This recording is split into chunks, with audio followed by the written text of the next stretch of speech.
క్రీస్తునాథునియందు ప్రియా సహోదరి సహోదరులారా, సామాన్య 13వ ఆదివార ధ్యానాంశానికి మీకు స్వాగతం. ఈ ఆదివారం నాడు మనము ధ్యానించటానికి మన ముందు ఉంచబడుతున్న సువార్త పఠనము మార్కు సువార్త 5వ అధ్యాయము 21 నుండి 43 వరకు ఉన్నటువంటి వచనాల నుండి గ్రహింపబడినటువంటిది. ఈ వాక్య భాగములో మనము యేసు ప్రభు చేసినటువంటి 2 అద్భుతాలను గురించి ఆలకిస్తాం. మొదటిది, 12 సంవత్సరాల నుండి రక్తస్రావ వ్యాధితో బాధపడుతున్నటువంటి ఒక స్త్రీ యేసు ప్రభు యొక్క వస్త్రాలను తాకి స్వస్థతను పొందడం అనేటువంటి అద్భుతం. రెండవది, యాయీరు కుమార్తె 12 ఏండ్ల వయస్సు కలిగినటువంటి బాలిక తీవ్రమైనటువంటి అనారోగ్యంతో ప్రాణము విడిచినప్పుడు ఆమెకు తిరిగి ప్రభువు ప్రాణదానం చేయడం. ఈ 2 అద్భుతాలను గురించి మనము ఈ సువార్త పఠనంలో ఆలకిస్తాం. అయితే ప్రియా సహోదరి సహోదరులారా, ఈ సువార్త పఠనము మనకు ఎన్నో విషయాలను నేర్పిస్తూ ఉంది, ఎన్నో సందేశాలను ఇస్తూ ఉంది. మరి వాటిలో కొన్నింటిని ఇప్పుడు మనము ధ్యానపూర్వకంగా తెలుసుకోవడానికి ప్రయత్నం చేద్దాం. మొదటిగా, ఈ సువార్త పఠనము మనకు విశ్వాస సంబంధిత విషయాలను తెలియజేస్తూ ఉంది. విశ్వాస సంబంధిత విషయాలు అని మనం చెప్పినప్పుడు 3 ముఖ్యమైనటువంటి విషయాలు విశ్వాసానికి సంబంధించినటువంటివి మనకు ఈనాటి పఠనం ద్వారా అందించబడుతూ ఉన్నాయి ప్రియా సహోదరి సహోదరులారా. అందులో మొట్టమొదటిది ఏమిటి అంటే, బాధిత వ్యక్తి తన విశ్వాసాన్ని వ్యక్తపరిచిన లేదా బాధిత వ్యక్తి తరపున కుటుంబ సభ్యులు కానీ స్నేహితులు కానీ వ్యక్తపరిచిన ఆ విశ్వాసము గుర్తించబడుతుంది అనే విషయం. ప్రియులకు సహోదరి సహోదరులారా, మనకు చాలా స్పష్టంగా ఈ విషయం బోధపడుతూ ఉంది.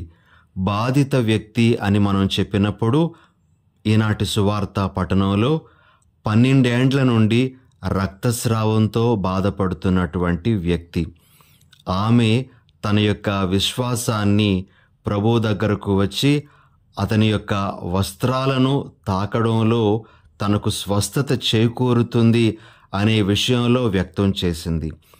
ఆ విశ్వాసము గుర్తించబడింది.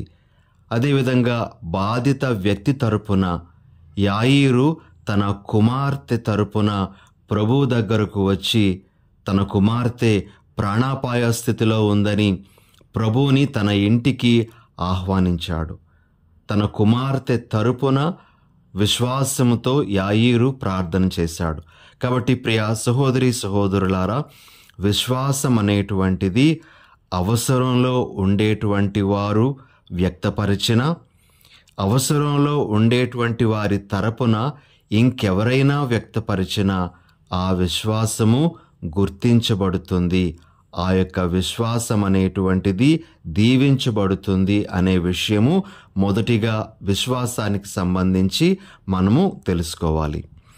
ఇక రెండవ విషయం ఏమిటి అంటే, ఈ 2 వ్యక్తులు అనగా ఆ 12 ఏండ్ల నుండి రక్తస్రావ వ్యాధితో బాధపడుతున్నటువంటి ఆ స్త్రీ, అదేవిధముగా యాయీరు తమ యొక్క విశ్వాసాన్ని ఎలా వ్యక్తం చేశారు అంటే, వారు తమ విశ్వాసాన్ని ప్రభువును సమీపించడం ద్వారా వ్యక్తం చేశారు.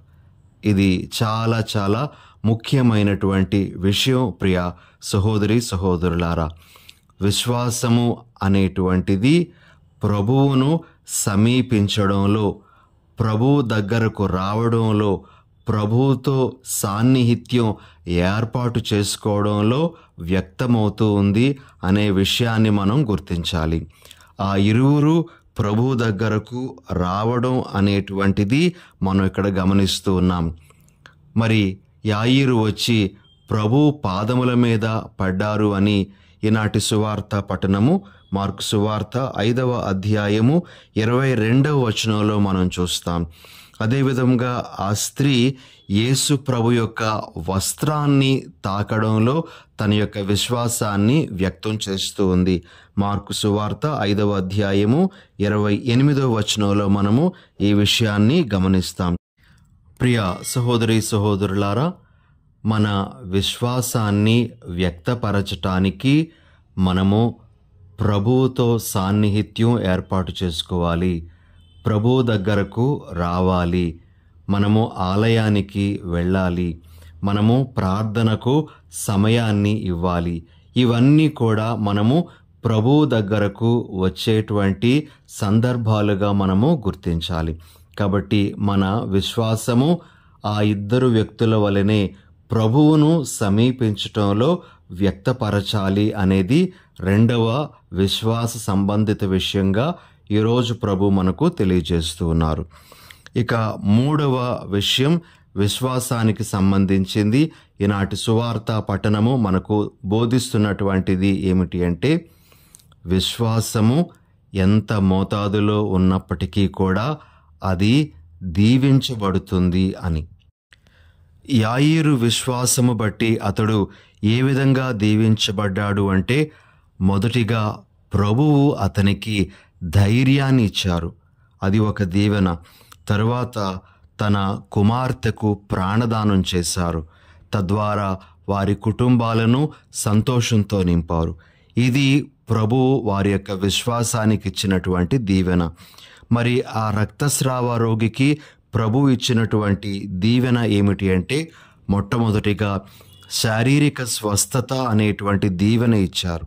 రెండవది, ఆమెను తన కుమార్తెగా, తనతో అనుబంధం కలిగినటువంటి బిడ్డగా ప్రభు ఆమెను స్వీకరిస్తూ ఉన్నారు. కుమారి అని ఆమెను సంబోధిస్తూ ఉన్నారు. అదేవిధంగా ఆమెతో సమాధానముతో పోయి రమ్ము అని ప్రభు ఆమెకు చెప్తూ ఆమెకు సమాధానాన్ని ఇస్తూ ఉన్నారు. అంతవరకు ఒక విధంగా తన యొక్క అనారోగ్యం వలన సంఘ బహిష్కృతురాలైనటువంటి ఆమె ఎన్నో కలతలతో జీవిస్తూ ఉండవచ్చు. ఎవరితోనూ కలవడానికి అవకాశం లేదు అనేటువంటి ఆ బాధ ఆమెలో ఉండి ఉండవచ్చు. తన యొక్క రోగాన్ని బట్టి ఆమె అపవిత్రురాలు అనేటువంటి ఆ భావము ఆమెను కలచివేసి ఉండవచ్చు. అయితే ఆ సందర్భంలో ప్రభు ఆమెతో సమాధానంతో పోయి రమ్ము అని చెప్పినప్పుడు ప్రభు ఆమె యొక్క విశ్వాసానికి ఆమెను సమాధానము అనేటువంటి దీవెనతో నింపినట్లుగా మనము గ్రహించవచ్చు. కాబట్టి ప్రియ సహోదరి సహోదరులారా, మన విశ్వాసము దీవించబడుతుంది. ఆ విశ్వాసము కొన్నిసార్లు తక్కువ పరిమాణములోనే ఉండవచ్చు, మరికొన్నిసార్లు చాలా పెద్ద పరిమాణములోనే ఉండవచ్చు. మన విశ్వాసము ఎలాంటిదైనప్పటికీ కూడా అది దీవించబడుతుంది అనే విషయాన్ని ప్రభు మనకు తెలియజేస్తూ ఉన్నారు. కాబట్టి ఈనాటి సువార్త పఠనము విశ్వాసానికి సంబంధించి ఈ 3 ముఖ్యమైనటువంటి విషయాలను బోధిస్తూ ఉంది.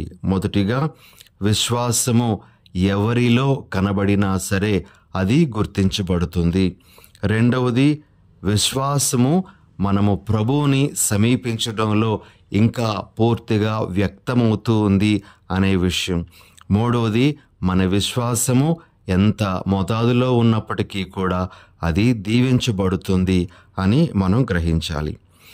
ఇక ఈనాటి సువార్త పఠనము మనకిస్తున్నటువంటి రెండవ ముఖ్యమైనటువంటి సందేశం ఏమిటి అంటే, మన జీవితంలో ప్రతికూల పరిస్థితులు ఏర్పడినప్పుడు, మన యొక్క జీవితం అనేటువంటిది చాలా ఇబ్బందులలో కూరుకొని పోతూ ఉండేటప్పుడు ప్రభువు అధైర్యపడకుము, విశ్వాసము కలిగి ఉండుము అనే సందేశంతో మనలను సమీపిస్తూ ఉన్నారు.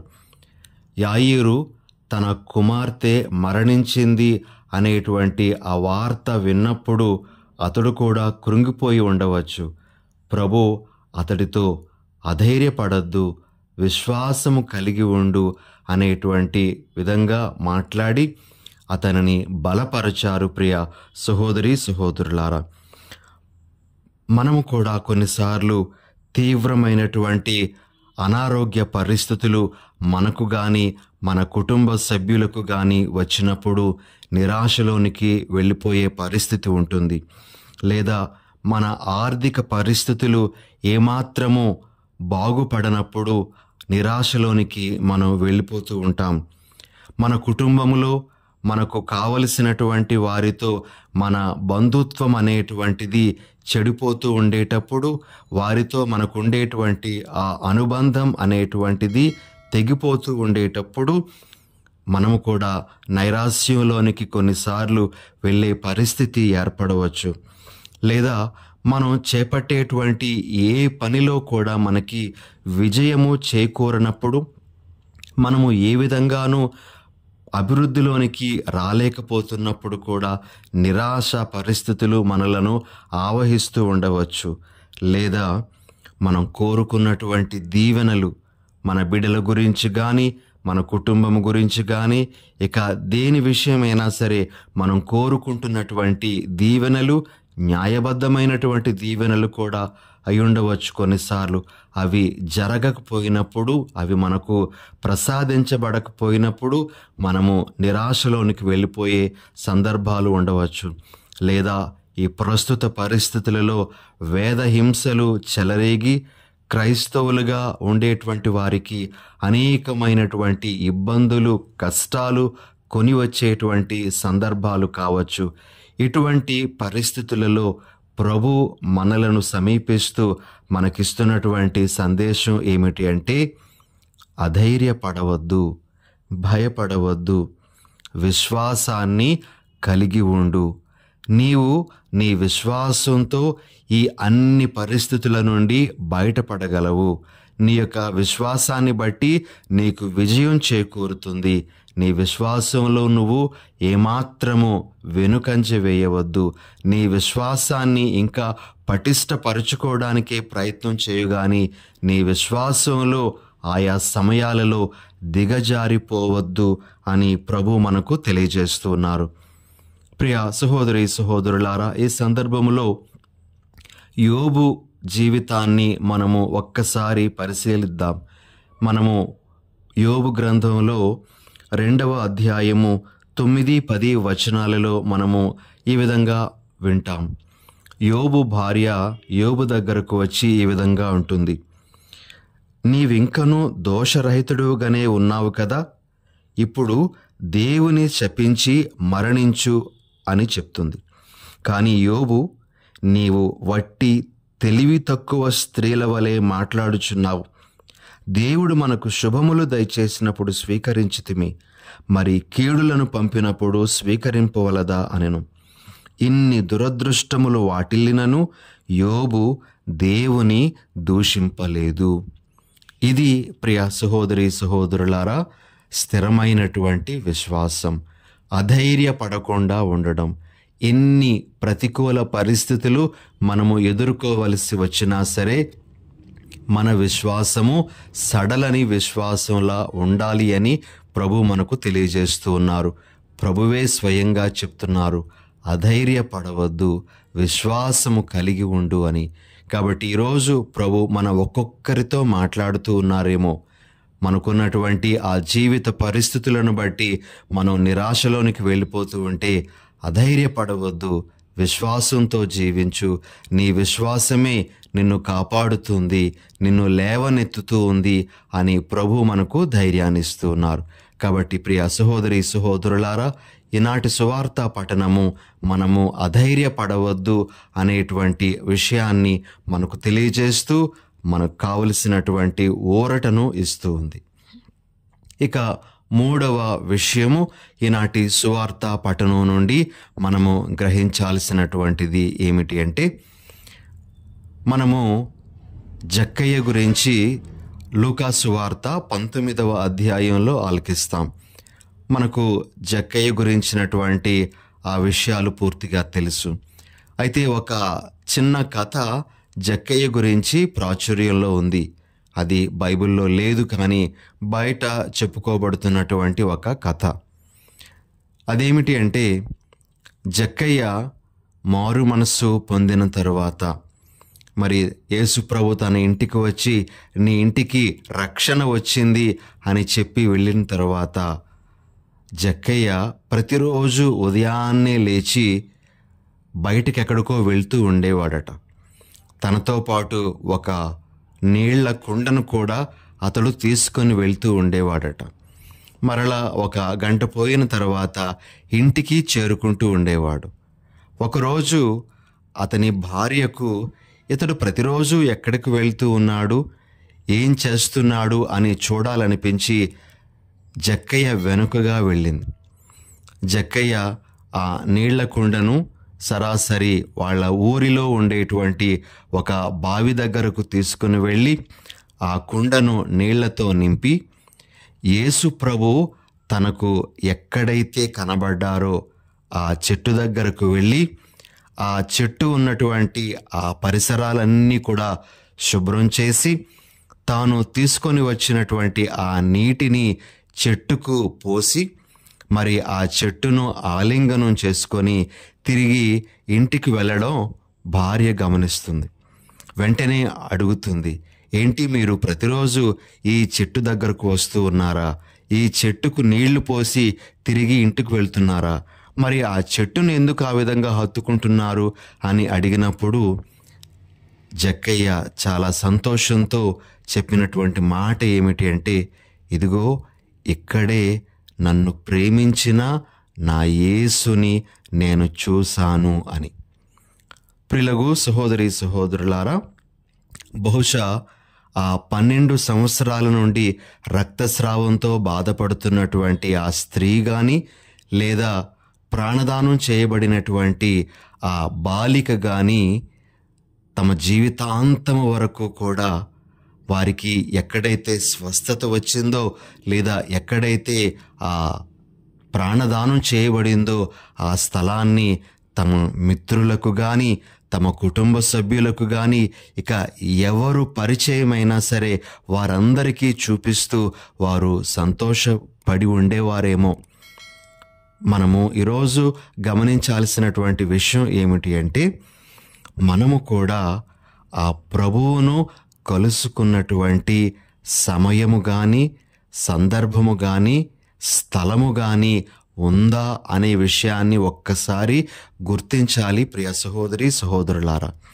అయితే జక్కయ్యలాగా ఒక చెట్టు కాకపోవచ్చు కానీ ఒక సంఘటన కావచ్చు మనము దేవుని కలుసుకున్నటువంటి ఆ సందర్భం, లేదా ఒక వ్యక్తి కావచ్చు మనము దేవుని కలుసుకున్నటువంటి సందర్భం, లేదా మనము అనారోగ్యంతో ఉండగా ఆ హాస్పిటల్లోనే మనము ఆ ప్రభువుని కలుసుకున్నటువంటి సందర్భము ఏర్పడి ఉండవచ్చు.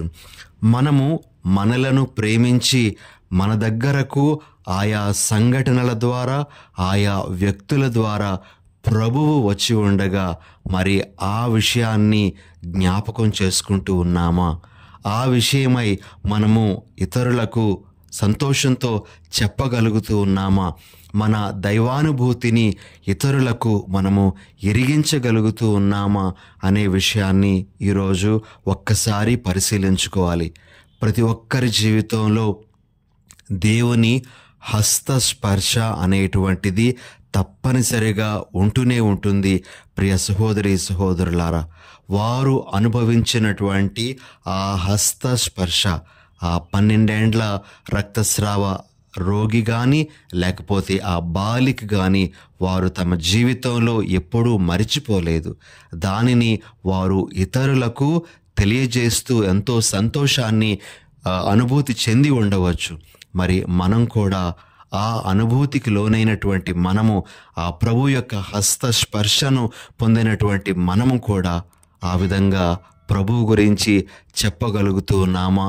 ఆ దైవానుభూతిని మనం వ్యక్తం చేస్తూ ఉన్నామా అనేది ఈరోజు మనందరము పరిశీలించుకోవలసినటువంటి విషయం. ఇలాంటి అనేకమైనటువంటి సందేశాలను ప్రభు మనకు ఈరోజు అందిస్తూ మనము మన జీవితాలను ప్రభు కోరుతున్న విధంగా నడిపించుకోవాలి అని, విశ్వాసంలో బలపడాలని, విశ్వాసంలో మనము ముందుకు సాగాలి అని కోరుతూ ఉండగా అటువంటి జీవితాలను మనకు ప్రసాదించమని ప్రభువుని ప్రార్థన చేసుకుందాం. దయగల ప్రభువా, ప్రేమగల మా తండ్రి, మీ పరిశుద్ధ నామానికి వందనాలు, స్తుతులు, స్తోత్రాలు. ప్రభువా, మా విశ్వాసాన్ని బలపరచండి. విశ్వాసములో మేము ఇంకా ఎదిగే వరాన్ని మాకు దయచేయండి. మీ హస్త స్పర్శను మేము అనేక విధాల అనుభూతి చెందుతూ ఉండగా ఆ అనుభూతిని ఇతరులతో పంచుకునే భాగ్యాన్ని మాకు దయచేయండి. మా జీవితంలో మాకు ప్రతికూల పరిస్థితులు ఎదురైనప్పుడు కృంగిపోకుండా విశ్వాసముతో మీ సన్నిధికి చేరుకునేటువంటి భాగ్యాన్ని మాకు దయచేయండి. మీ సన్నిధిలో మేము మీ యొక్క అనేకమైన దీవెనలు పొందే వరాన్ని మాకు దయచేయమని మా ప్రభువైన యేసు నామమున అడిగి వేడుచున్నాం తండ్రి. ఆమెన్.